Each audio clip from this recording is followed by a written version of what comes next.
We still do 7 NUFC Matters show a week for free. But if you want to help support NUFC Matters, then there are a few ways of doing it. Hit the like button on each live broadcast and video. This helps the channel grow. Hit the subscribe button and select the all notifications bell so you don't miss a single show. If you want to help us financially, then you can join the channel using this button with the membership starting at $1.99 a month. Or you can drop us a donation in the chat using a super sticker. We're also looking for sponsors. If you'd like your brand advertised on the flyers for the show and featured during the ad break, then email John at nufcmatters.com to arrange today.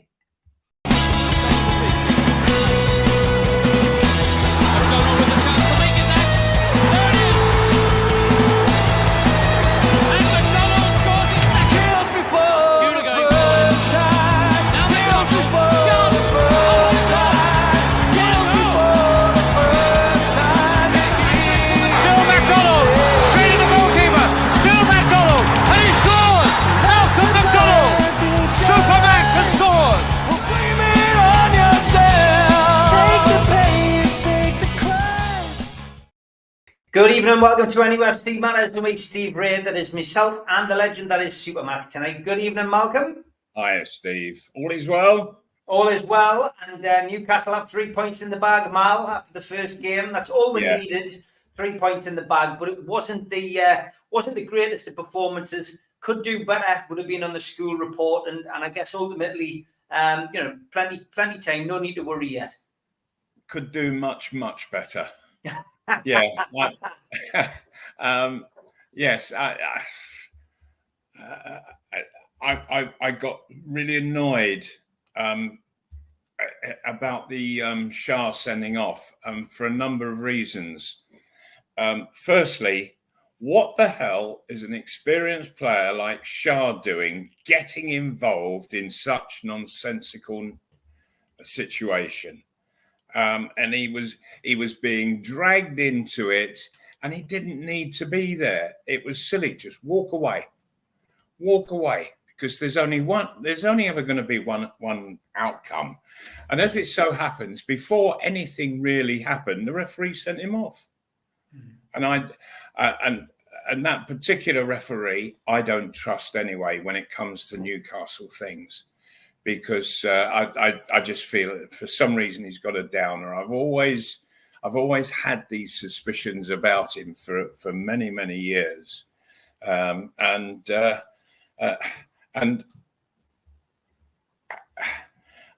my question to him would be, what exactly was it that you sent Shah off for?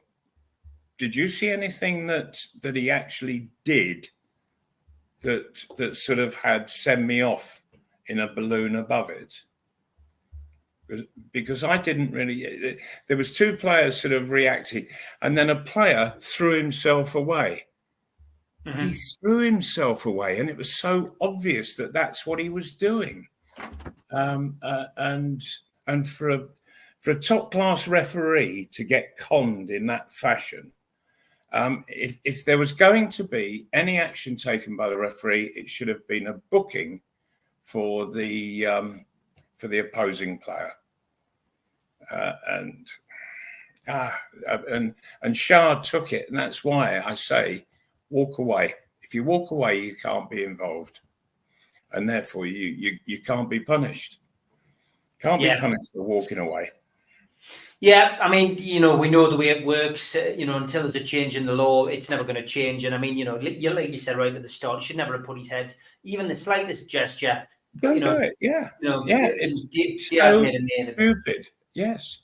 If anything, come away from it so that the other forward has to continue coming forward. The other player, rather, coming forward. But also after that, after he was sent off, we're playing a side that's just been promoted, and from there we just sat back.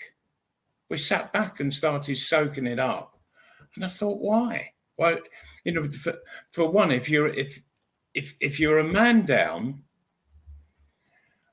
Well, get into the other half and play your football there. Play it as far away from your goal as possible. And instead, we did quite the reverse, and we sort of just all retreated back into the Newcastle penalty area. I found it quite nonsensical, in all honesty, quite nonsensical.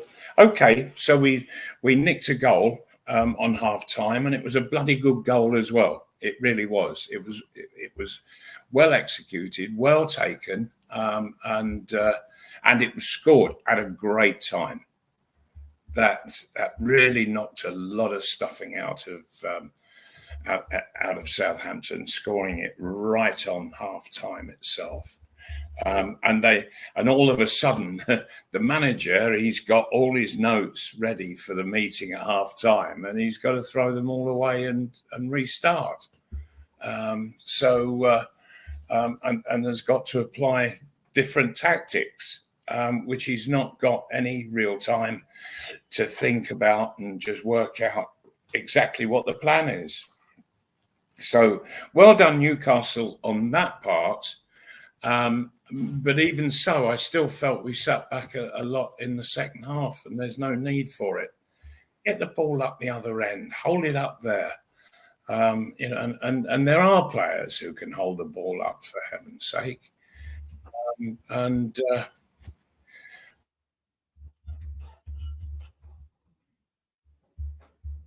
No, we've lost Malcolm.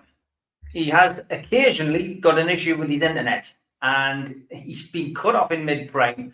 So you're back now, Malcolm. Your internet cut off. Yeah, your internet cut off. But don't worry, we got the gist of how you felt about the first, the first game at St James's. Three good points though. Regardless, yeah, that's the kind of game I think we would have lost last season, Malcolm. Could have done, yeah, could have done. In all honesty, I have my doubts about Southampton. They weren't really good enough to get at Newcastle and go getting themselves right back into the game again. So I think they're going to have their problems this season on that display. I really do. Yeah, interesting stuff. Interesting weekend. Interesting set of results. But the main thing for me is Newcastle United got 3 points. Big talking point. Of course. Also, sorry, but I just hope that Eddie Howe went to Shah and had a right talking with him, because and even give him a right bollocking, because for such an experienced player to get involved like that was so stupid. Really stupid. There was no need. It was unnecessary. I don't think he did anything that deserved a sending off. I don't know what the referees. So it's Pawson, isn't it? Yeah, Craig Pawson. Craig Pawson. And over the years, it's just built up inside of me. He really does dislike Newcastle. If it blatantly goes out for a corner, he begrudgingly gives it. Oh, I don't want to do this. I want to be pointing the other way. I guess the big talking point before the game was like the team selection, Mal. Who he was going to pick. Especially the defence was the big question. Obviously, we'd signed Lloyd Kelly in from Bournemouth, who can play left back or centre half. Last season, of course, Kieran Trippier, when fit, was the natural choice for right back as well, being the captain. But Tino Livramento made his way into the team, and when he played, impressed greatly. Obviously, we spent a lot of money on him as well, which we could see he was going to be the future, and also whether Lewis Hall was going to fit in at left back, and whether he was going to be the natural choice at left back, despite playing most of pre-season in midfield. So, I mean, what did you make of the actual selection at back four? I think we knew Pope would be in goal. What did you think of the back four? Did you think Tino was the right choice at right back and Hall the right choice at left back? I saw a Newcastle team set out by I don't know, it was a paper, a magazine, or whatever, and there was no Livramento, and I thought, you idiots, Livramento is now the first choice right back. Mm-hmm. He is above Trippier, and Trippier has got his own personal problems. I think he needs to get those resolved, and he's going to do that best by getting away from Newcastle. And so I can see all the common sense in the world in him moving on, and he can move on and get those problems resolved. And good luck to him, because I think he's a great pro, a terrific player. I think he's brought an awful lot to Newcastle United, and he'll leave an awful lot of good behind him when he does go. So well done him. Thank you very much. And let's let him get on and have a good old payday. It's maybe his last move. Maybe he's got another one after that. But good on him, and I think he's going to make a brilliant coach with somebody sooner or later down the line. But with regards to Newcastle itself, I think that Hall, I think he's persuaded the manager enough for the manager to say, okay, I'm going to give you a run. I don't think he's a permanent there at the moment, but I think he's being given a run, and I personally, I'm not able to say that I think 100% he'll do it. I can say with Livramento, no problems, 100%, day in, day out. He is going to be Newcastle's right back for the next few seasons, and he'll do a bloody good job as well. And I will be very surprised if he doesn't even make the England squad at some point in the not so distant future. But with Hall, I think that he's going to remain sort of on trial, if you like. He's got through the initial periods of trial, but he's now got to absolutely prove that he can really defend and not make silly mistakes, because that's what Newcastle under Eddie Howe, that's what they've eradicated. They've eradicated making lots of silly mistakes, and Hall has a tendency to do that, and he's got to overcome that to make himself a permanent in the side. I think for the next little while, certainly until sort of November time, we're going to see Livramento on one side, Hall on the other, and they'll do all right. They will do all right. Livramento, I think, is going to have a terrific future with us. Absolutely brilliant future. I think with Hall as well. I mean, his clearance off the line was every bit as important as Joelinton's goal. I mean, he misplaced a few passes, Mal, which it's part and parcel of learning. We've got to remember he's only a young lad, but everyone has, and everyone can have off days. But all in all, I thought the back four played well, and it's we're bringing in younger players, Mal. It's the future. Sure. Yeah. Oh, absolutely. I couldn't agree more. And you always have to have a bit of patience when you bring youngsters in, but you can be so wonderfully rewarded by them if you're prepared to stick with them, and they will suddenly just come good. They'll always make mistakes, but you have to live with that. And the older players, they just have to behave in a thoroughly good professional manner and know they know that the mistakes will come here and there, but just be on the lookout for them, so that everybody will react to when one of them does happen. And I think we'll be all right. And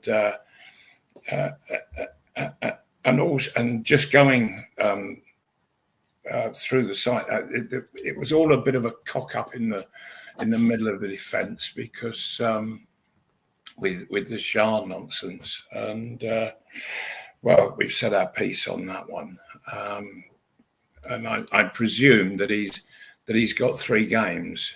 3 games, yeah. I think a lot of people are surprised we didn't appeal it, Malcolm, because I think the law's changed now, and I don't think you get an added game if the appeal isn't granted. But I don't think they had a leg to stand on, Mal.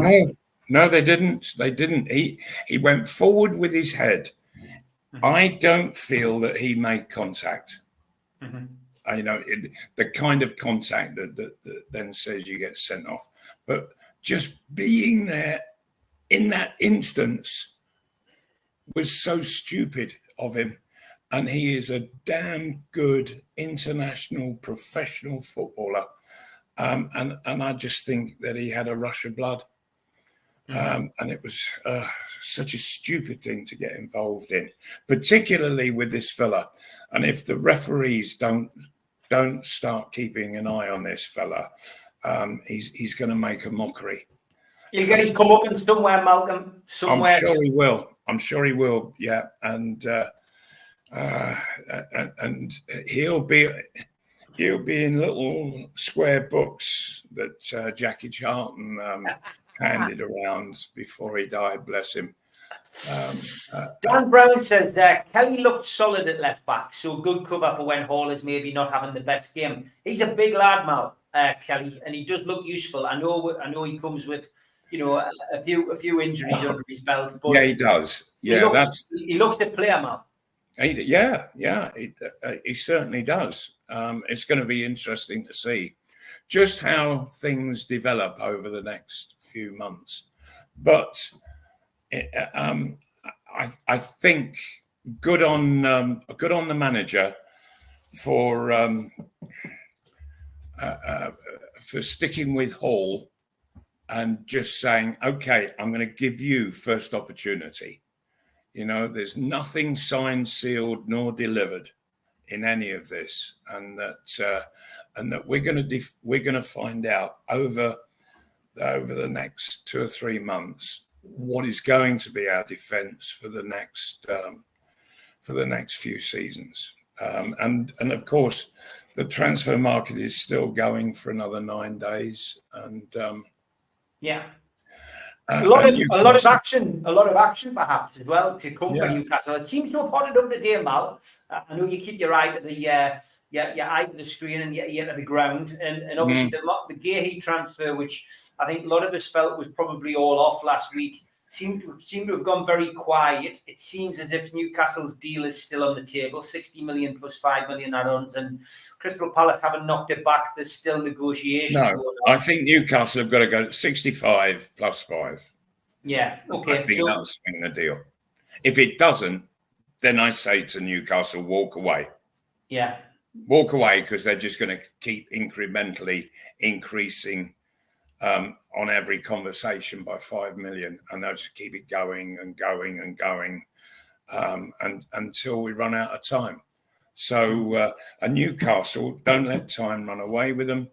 They need to get somebody in that position. They're banding other names about. It would be nice to see Gay come in at Newcastle, but if he doesn't, okay, so be it. I think, though, that Palace, they are messing about a bit. Yes.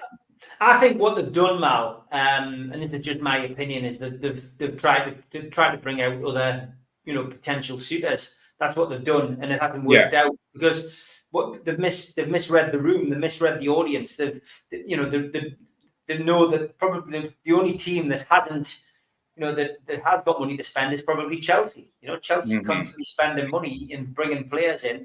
But yeah, who'd want to go there though? Gee whiz! I mean, Tosin must be regretting that move. Oh, Yeah. Crazy.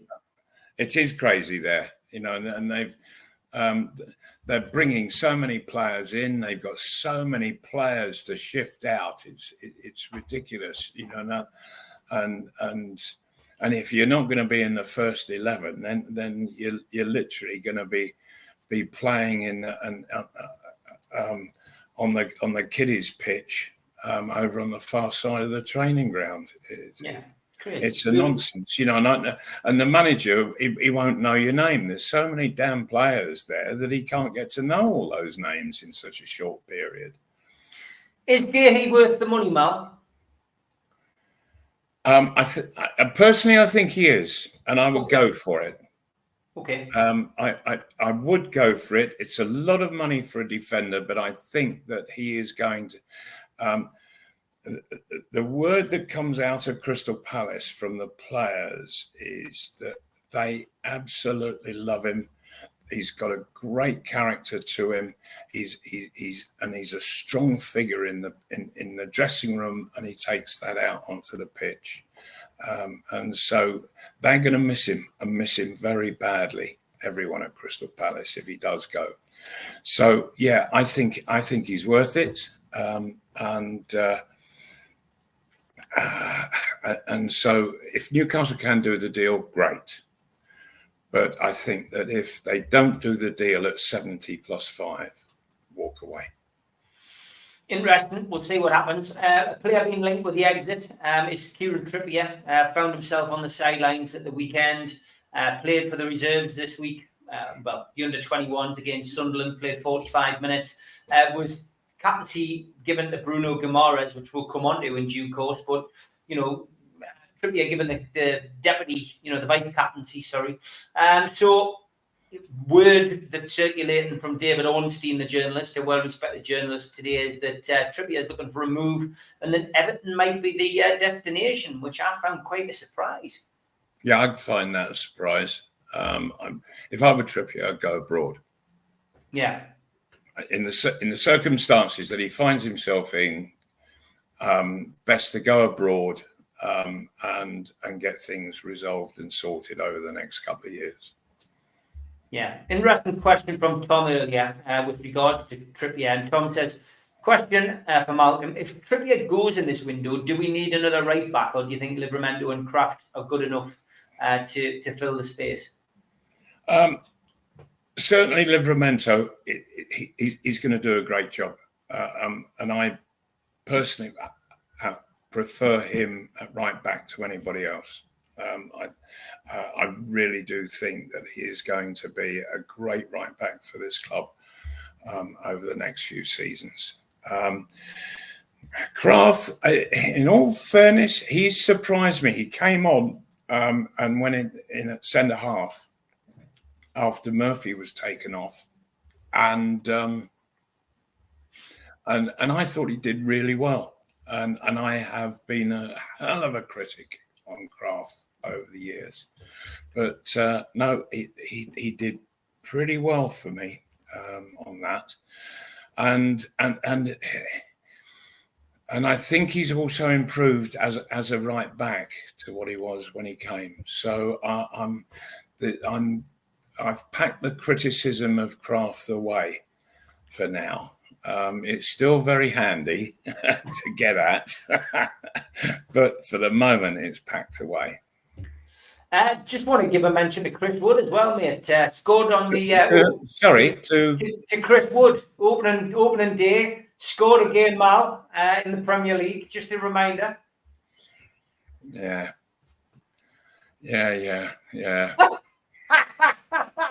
The silence is deafening. I can hear John shouting and bawling from the gig that he's doing tonight.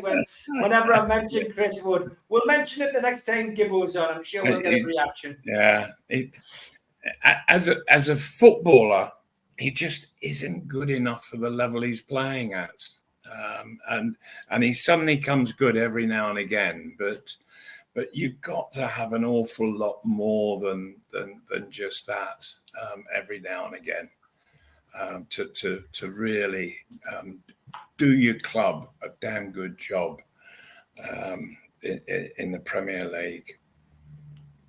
Yeah.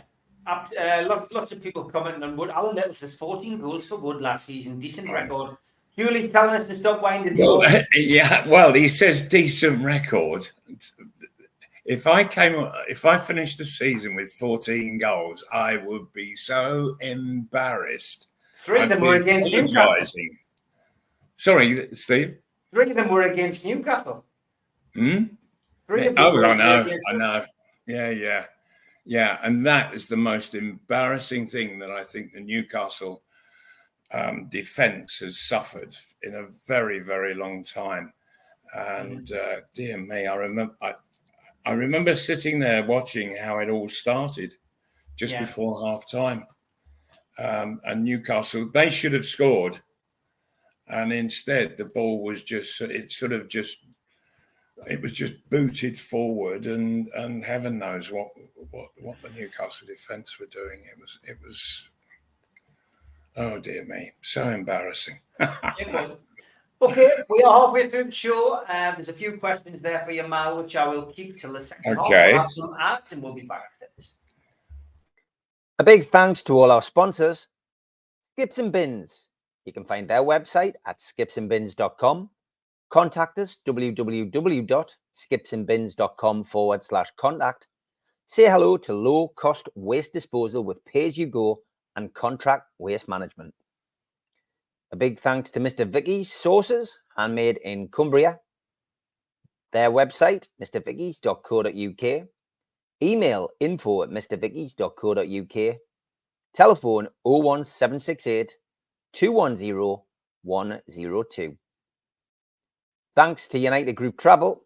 They are the Travel and Tourism Award winners in 2024. Their website, www.unitedgrouptravel.com. Email beverly.ugtl@gmail.com or telephone 01670 632 460 or mobile 0791 666 4174. Just £30 per person deposit.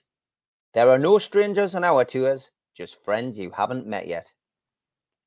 A big thanks to Media Arts.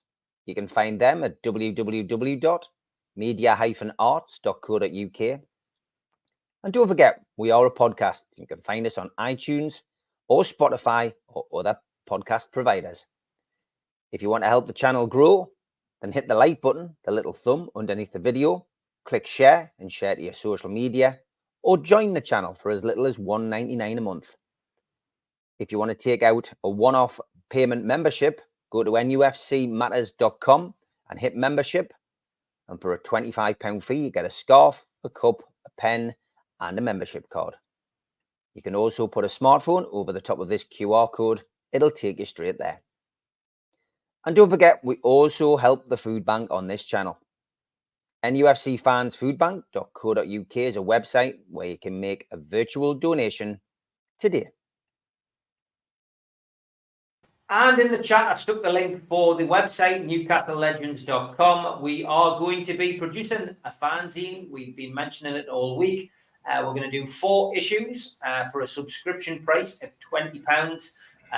Very kindly, Beverly from United Group Travel has agreed to sponsor all 4 issues. So that's the print covered. So it means that 100% profit can go to Dementia Matters. And Malcolm has kindly agreed to write an article for the first one, which we will keep under wraps. But if you buy issue 1 in, you will be able to find out what Malcolm has written. But yeah, please get yourself onto newcastlelegends.com. We've already sold 30 of the 200 subscriptions. We're only going to print 200 each issue. So it makes them a little bit of a collector's item. But get yourself onto the website. Don't miss out. 30 people have already subscribed. Thank you very much for doing it. Now, whenever me and Malcolm are on and we're on and we ask for questions, we always end up with questions about Malcolm's appearance on Superstars. I don't know why, but we always do. Jason says, evening lads, question for Malcolm. During 1975 Superstars, Malcolm won the pistol shooting. Have you ever shot before, or was he just a natural at it? I hadn't really shot, no. But we were allowed to practice beforehand. But nothing's quite the same until you actually do it there on the target site. And I think it came down to the fact that that some had nerves, I didn't, and it was just keeping a very smooth action going. That was all. You know, the smooth action is because what you had to do was you had to start with a gun on the table in front of you, and then when they said fire, you would then bring the gun up and fire, and then it would go back down onto the table. And so I just kept very calm, no nerves, and of course nerves with shooting must be the worst thing to suffer from, because you get the old shakes then going on, always at the extremity, and that's where the gun was sitting. And no, I felt very comfortable. It was only a tiny little target as well that we were actually aiming at. It was really tiny, and I think I got four maximums and a 4. So I was just one off the maximum score in the first round, and I think I got all 5 balls in the second, so I only dropped a point. And yeah, it was what annoyed me. What seriously annoyed me was that in the next Superstars that I went and did, they didn't have pistol shooting. They had crossbows. How did you do with that? Totally different. I did okay, but not as well as pistol shooting. You know, it was a totally different type of thing. Oh, well. Fantastic. Lots of people still love to talk about that anyway. Thanks for everybody watching. 590 watching live, 300 on YouTube, a couple of hundred on other outlets. If you're watching on Twitter or LinkedIn or Facebook, jump onto YouTube, search NUFC Matters, and please hit the subscribe button. It's free. We do 7 shows a week. Malcolm, as our best striker, what do you think of the new young kid? Do you see lots of potential? Of course, he's talking about Asula, who we've signed from Sheffield United. Another big lad, but certainly certainly seemed okay in the friendly. Took his goal well, disallowed, of course, but looked sharp. Sure, yeah, and he's very, very quick. If you've got pace, then all things are possible.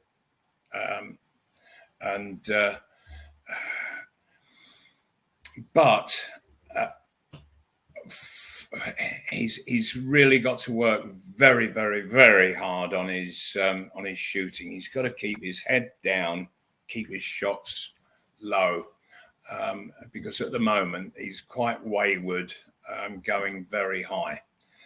The art of goal scoring is that, well, there's a number of arts, but one of them is that you have to be able to shoot low, keep it low, and then you can start once you have absolute accuracy for with your low shooting, you can then start to come up, and you can start to go for sort of top corners and what have you, and then you build up that complete variety that takes in the whole of that goal, 8 feet by 8 yards, and then the sort of the footballing world is your oyster when you're able to do that, and that you're not going to be knocking it over. I remember frustrating Jerry Payton, who at the time was goalkeeper for Fulham. I was managing Fulham, and he was playing for Fulham, but also the Republic of Ireland. He was the first choice for them, and he wanted to work more on his goalkeeping. So I used to take him out in the afternoons to the park next door to Fulham football ground, and we go there, and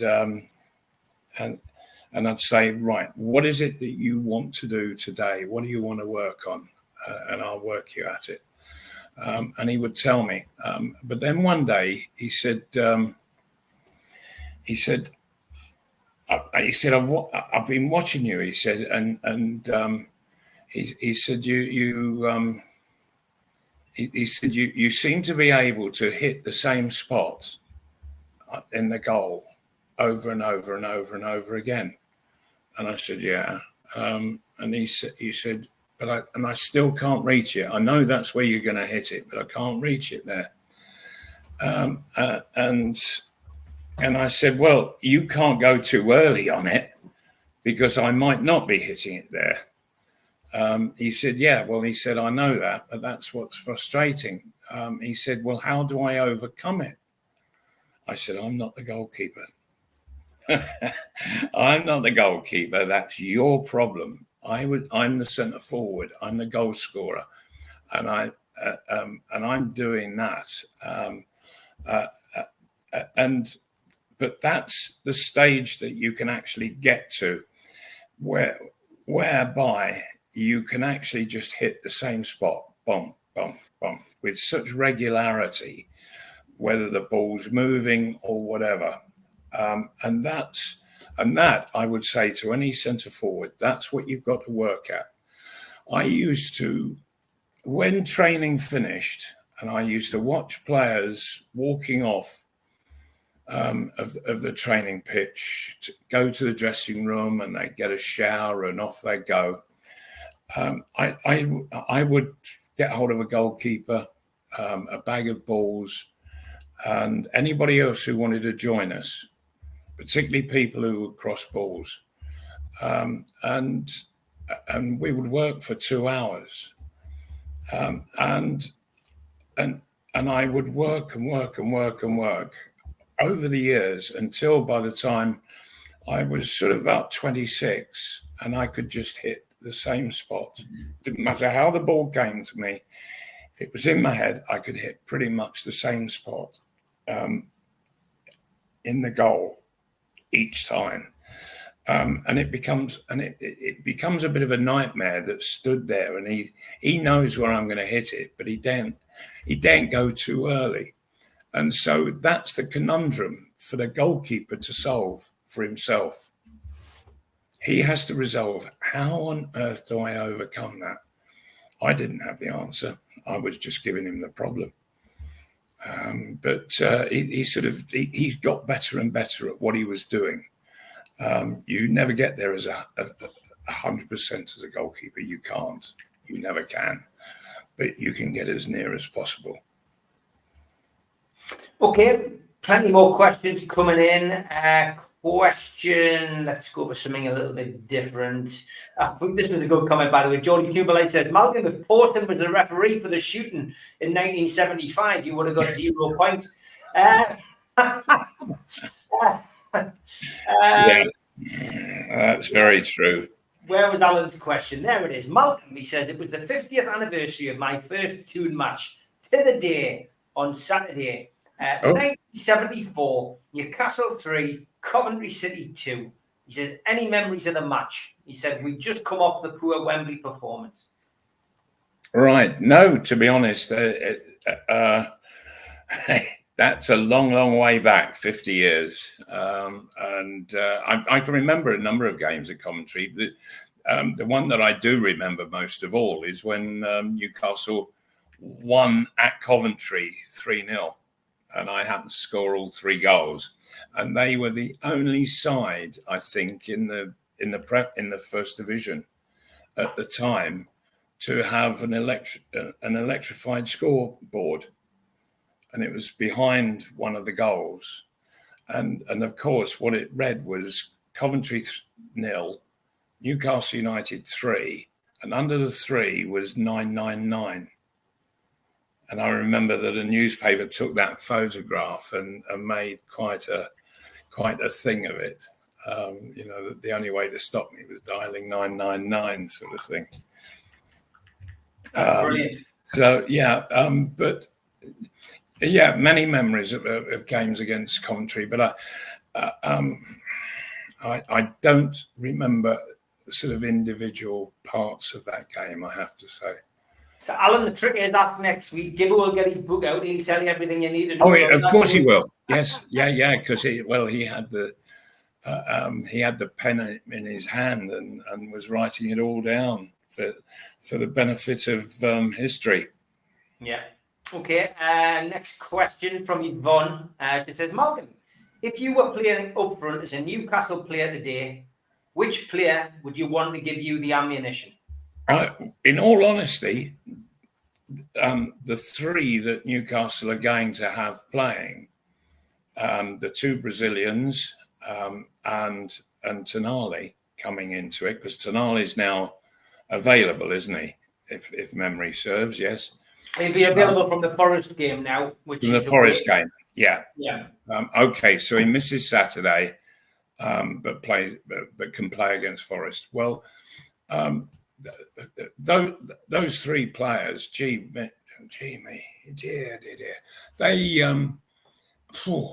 they could be one of the best midfields going. They really could, and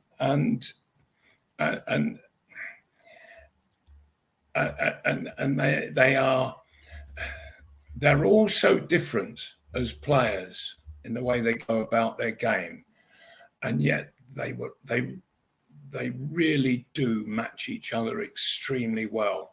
So I'm looking forward just to seeing how the 3 of them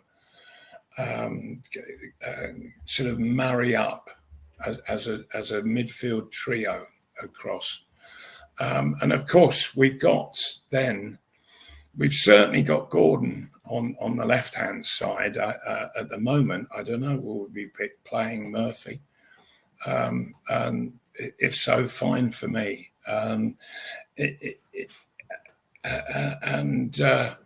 Poor dear me, I think that's one of the most attacking sides that there will be in the Premiership. I wouldn't like to organise a defence against them, that's for sure. I really wouldn't. With Isak then up front in the middle. Really dangerous. And I'm thoroughly looking forward to seeing that as a threesome. Good stuff. Alan Little, good evening. He says, Malcolm, what was it like playing alongside the Toon legend Tony Green? What a player he was. Well, he was, but he was with us for such a short time. It was the most horrendous of injuries that he got. And he was such a lovely, lovely fella. He really is. He's a great fella. He comes often to Newcastle matches, and I see him every time. I love to go and spend a bit of company with Greenie. He's a very intelligent lad, but he's also got the most amazing humour, wicked humour, and always that sparkle in his eye. He's always going to be up for a bit of mischief, and I just loved him off the field, but loved him even more on the field. He had a very sort of high stepping run when he had the ball at his feet. And it looked as if his feet were actually too far away from the ball with that high stepping movement. But he made such good use of it because he was so quick that when an opposing player thought that he could get his boot to the ball, Greenie, he just suddenly got his foot down there so quickly and whipped it away, and he was gone beyond the player. And he would beat players over and over and over again with this high-stepping movement, which just misled opponents as to what his game was about. And he was only a little fella. There wasn't much weight to him at all, and yet he had this most phenomenal shot that he could strike from distance. 35 yards out was nothing to him. He would quite happily have a go, and would regularly hit top corners. But he had his head up all the while, and would see things. He would see things very early. He and Terry Hibbett were very similar in the way that they saw things. And so with players like that behind you, you just keep making your runs and rely then on both of those players just to get the ball into the space in front of you at the right time. And if they did that, then I was only more than too happy to go and stick it in the net for them. What about Tommy Gibb? Stephen Kennedy's asking about him. Any memories of Tommy Gibb? Oh, Tommy Gibb. Oh, dear me. Tommy Gibb, he wasn't a loved player at St James Park. On the far side, no, it was called the popular side back then, and he used to get some terrible stick from them. He would run all day long with Gibbo. He would absolutely just all the time. He was like one of those bunnies that you wind up, never, and it just keeps going, never stops. And that was him. You could wind him up and he'd just keep going for the full 45, wind him up again at half time. And he achieved an awful lot without ever getting headlines. Yeah. He was just one of those good, solid lads that just gave his all in every game, and he was lovely to play with. Was Gibbo. He's still around, I think. I believe he's living back up in Scotland.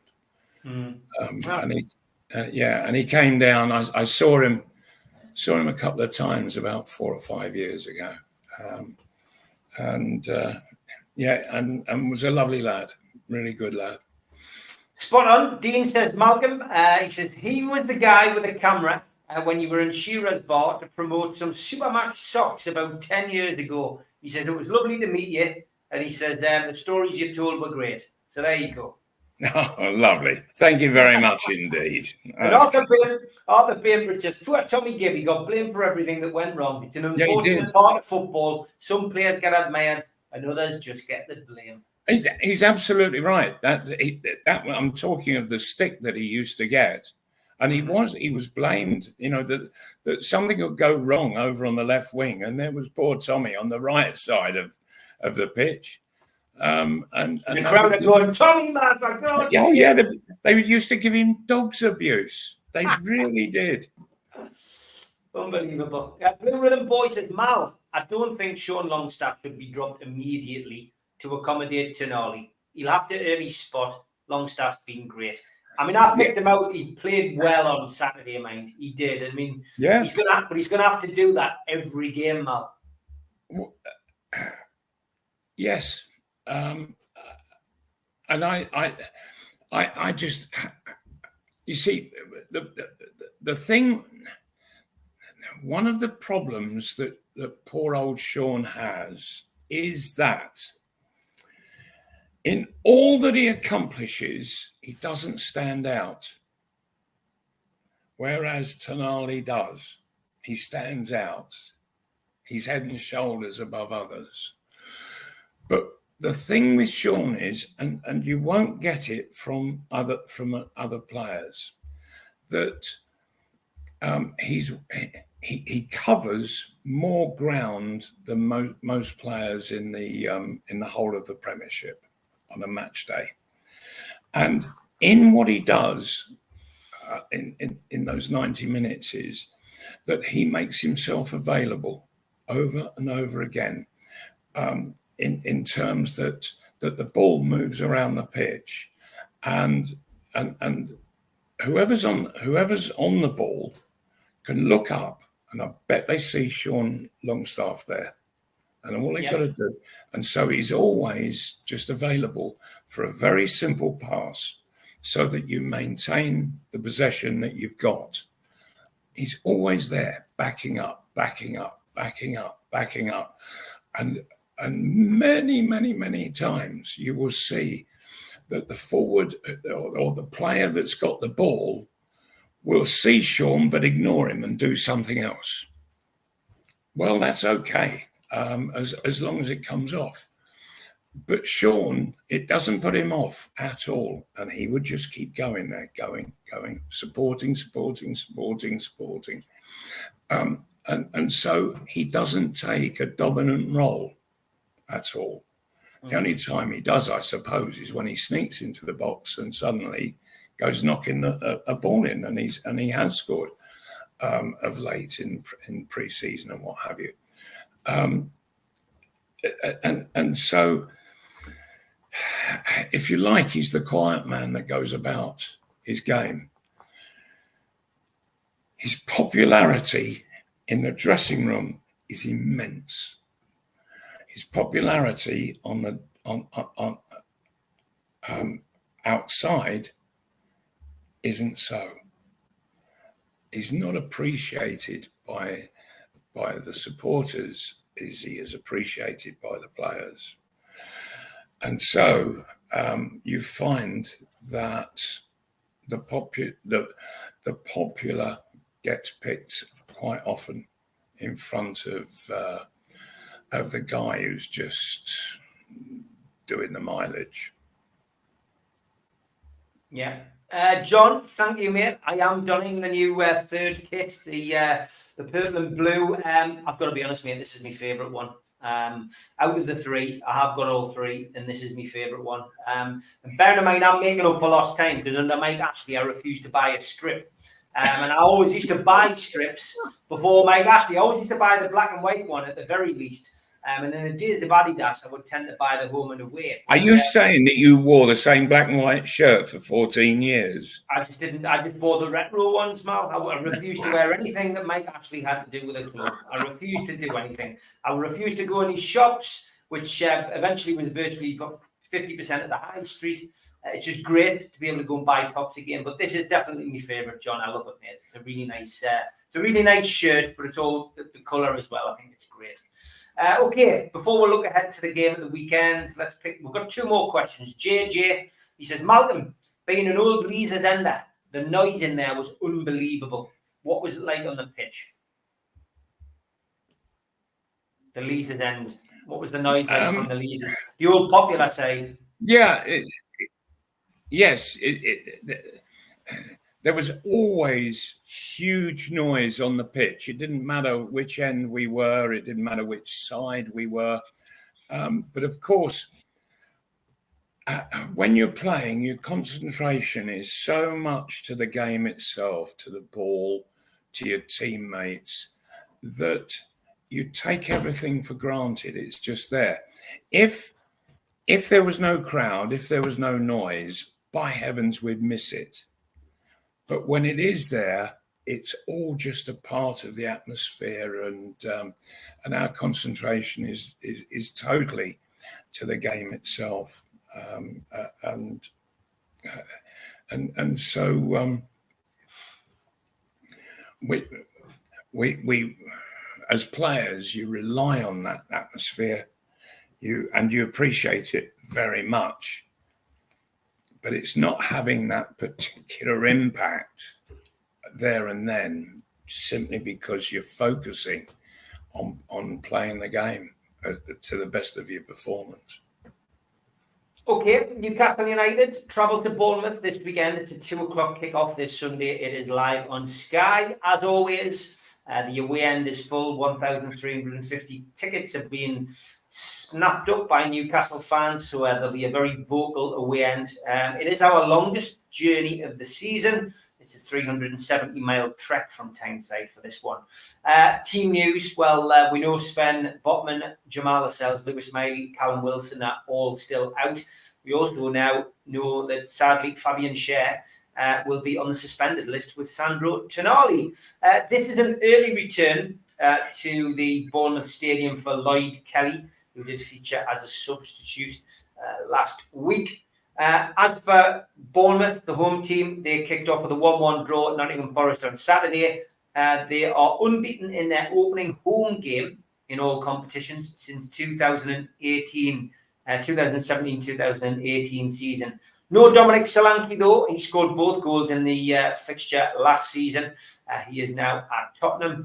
They do have a replacement, though. Evan Nielsen is expected to make his debut following a club record £40 million transfer from Porto. The Brazilian made his senior international debut last June in the same side as Bruno Guimaraes. And yes, tough game this, Mal, but in the opening set of fixtures, we all looked at them and went, actually, if Newcastle can play as we know they can, this isn't a bad start of the season for Newcastle. So we should be looking to go there and getting a win, Mal. And if we can get boosted by maybe a new signing, a record transfer signing, if he goes through before Saturday, we could be going down there on a bit of a crest of a wave. People's heads will be up, looking to get 3 points.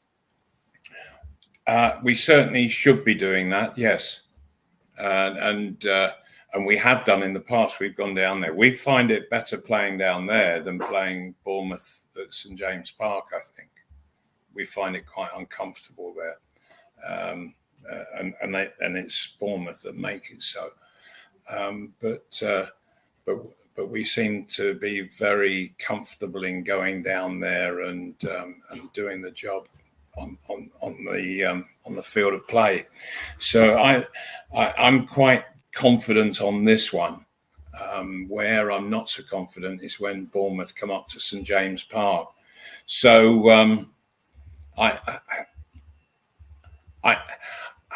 we won't lose, is my feeling. And if we won't, if we're not going to lose, then we've got every chance of winning. And so we just have to create the chances and get people into the box, finishing them off. And so I feel that we could be coming back from Bournemouth, the longest journey of the season, but with 3 points in the bag. So who gives a care about the mileage? It doesn't matter. No, definitely doesn't. Well, the good thing is, Mal, it's David Coote who is refereeing. I feel like we're a goal up because it's not Craig Pawson. Yeah. Yes, we should be okay there. I'm just thinking though, just how it's going to form with Schär not playing, and I am still so bloody annoyed at him. Really, I think he'd play Kraft and Byrne at centre half. I think he'd play Tino right back. I think he'd play Hall left back, and I think he'll go with Kraft and Byrne because it's tried and tested. He hasn't had time to play Kelly and Byrne in a game that means 3 points in the bag. Yeah. I think Kelly comes on if Hall doesn't play well, or if that centre half pairing doesn't work well. I think he brings Kelly in. Yeah. I'd be surprised if he brings him in and starts him. Yeah, I'm not sold on that centre half pairing at all. I'm really. Do you think he might go with Lloyd Kelly, sentimental return? Wouldn't surprise me if he's looking absolutely 100% fit. Then it wouldn't surprise me if he were to play him, particularly if working, because they've had a full week of training, no midweek match. And that would give everybody a good opportunity to see who does Kelly play well with. And I'm sure they've got a good idea anyway from the pre-season matches. Okay. So I wouldn't predict as to who is going to play. I think that that the manager he will make his decision, and it wouldn't surprise me if he were to surprise all of us. Okay, good stuff. We look forward to seeing you next week, Mal, and hopefully toasting our second win of the season, and hopefully we'll have progressed into the next round of the cup, because we have Newcastle travelling away to Forest. Quick prediction for that one. Would you like to see us into the next round? Obviously, Anderson and Wood lie in wait for us down there. Let's have a cup run, for heaven's sake. For me, having a good cup run, it always lifts your confidence in league games as well. You know, the two marry together so well when you're winning. So let's have a good cup run and do ourselves a favour in the league at the same time. Great stuff. As always, Mal, thanks to everybody in the chat. I'm back 5 o'clock tomorrow with the three amigos. Looking forward to seeing you all then. Take care. Good night, Mal. All right. Take care, everyone. Enjoy your football.